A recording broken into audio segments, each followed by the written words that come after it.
নমস্কাৰ ফ্ৰেণ্ডছ, আপোনালোক সকলোকে মোৰ ইউটিউব চেনেল আছামিজ হেল্থ টাইমলৈ স্বাগতম জনাইছোঁ। আজি মই আপোনালোকৰ লগত বহুত ইম্পৰ্টেণ্ট টপিক এটা ফৰ্মেলিন আৰু ফৰ্মেলিনযুক্ত মাছৰ বিষয়ে কিছু কথা শ্বেয়াৰ কৰিব খুজিছোঁ। ফ্ৰেণ্ডছ, আশা কৰিছোঁ মোৰ ভিডিঅ'টো শেষলৈকে চাব আৰু প্লিজ স্কিপ নকৰিব। আশা কৰিছোঁ ভিডিঅ'টো আপোনালোকৰ বাবে হেল্পফুল হ'ব। আৰু ফ্ৰেণ্ডছ, যদি আপুনি মোৰ চেনেলটো প্ৰথমবাৰৰ বাবে আহিছে আৰু মোৰ ভিডিঅ'টো ফাৰ্ষ্ট টাইমৰ বাবে চাইছে, তেন্তে প্লিজ মোৰ চেনেলটো ছাবস্ক্ৰাইব কৰিব আৰু ৰাইট হেণ্ড ছাইডত থকা ঘণ্টা বটনটো দবাই দিব।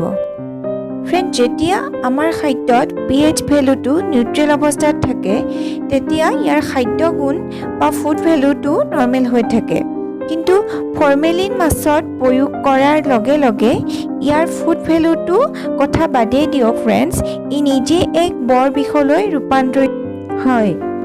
ফৰ্মেলিনে মাছৰ শৰীৰত কেমিকেল ৰিয়েকশ্যন ঘটায় আৰু এনেধৰণৰ মাছে মানুহৰ কেঞ্চাৰ তথা অন্য বহুত জটিল ৰোগৰ বৃদ্ধি কৰে। ফ্ৰেণ্ডছ, ফৰ্মেলিন হ'ল এবিধ মিশ্ৰণ য'ত ফৰ্মেলডিহাইড আৰু মিথানল থাকে। ইয়ে মাছ তথা চালানী মাছক পচন বা পচি নাযাবলৈ ব্যৱহাৰ কৰা হয়।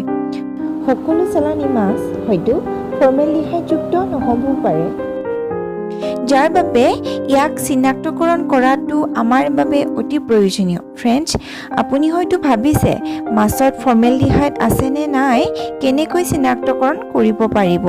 ফ্ৰেণ্ডছ, ফৰ্মেলিনযুক্ত মাছৰ পৰা বহুত বেয়া গোন্ধ বাহিৰ হয় আৰু তেনে মাছত কেতিয়াও মাখি বা অন্য কীট পতংগ নপৰে। ফ্ৰেণ্ডছ, ফৰ্মেলিনযুক্ত খাদ্য বা মাছৰ দ্বাৰা যদি আমাৰ দেহটো আক্ৰান্ত হৈছে, তেন্তে সেয়া কেইটামান সাধাৰণ লক্ষণৰ পৰা স্পষ্ট হৈ পৰে। সেইকেইটা হ'ল নম্বৰ 1 বমি হোৱা, নম্বৰ 2 ডায়েৰিয়া হোৱা, নম্বৰ 3 পেটৰ বিষ হোৱা, নম্বৰ 4 পেট জ্বলা হোৱা, নম্বৰ 5 এজমা বা উশাহ নিশাহ লোৱাত অসুবিধা হোৱা, নম্বৰ 6 চকুৰ পৰা পানী ওলোৱা। গতিকে ফ্ৰেণ্ডছ, যদি সম্ভৱ হয় তেন্তে আপুনি নিজেই আৰু নিজৰ পৰিয়ালক এনেধৰণৰ বৰ বিষৰ পৰা আঁতৰত ৰাখিব। আৰু friends, please stay healthy and happy.